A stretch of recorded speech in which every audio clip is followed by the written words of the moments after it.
to share with you this next song. This is actually the one song in the album that we didn't write. We chose to end the album with this song written by our Auntie Helen Parker.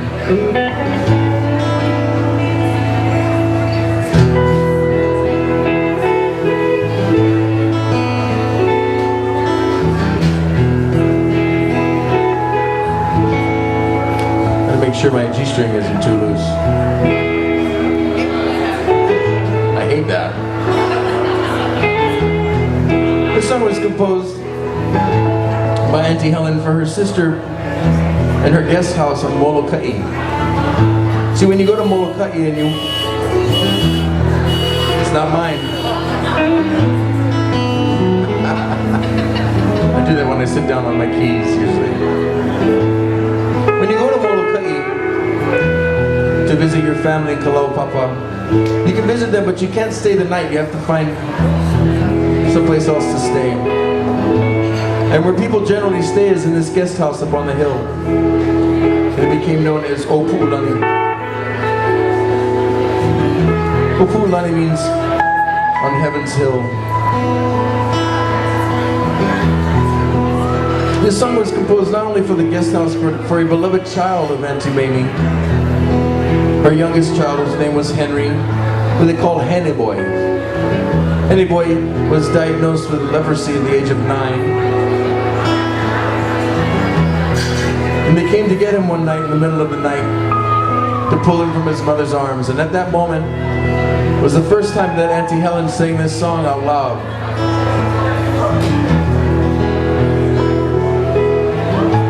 My grandfather was there that night as a child. Because back then you would go visit your cousins and everybody would stay in the same room. So he got to witness this. And this song was always what he called his heart song. Well, when I heard that story, I said, that's the perfect song to go at the end of our album. This song means a great deal to our ohana. Because as the story goes, after Hene Boy passed away at the age of 15, they laid him to rest in Kalaupapa.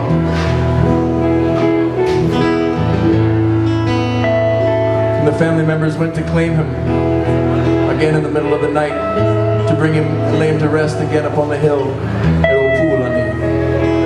And you'll notice that this song features a different style of singing. It's native to Hawaii. It's called leo ki'e ki'e, also known as the Hawaiian male falsetto. So if you hear some screeching, it's totally intentional, okay? Please don't be alarmed. It's not because my shorts are tight.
Thank you, ladies. Have a good night. Aloha.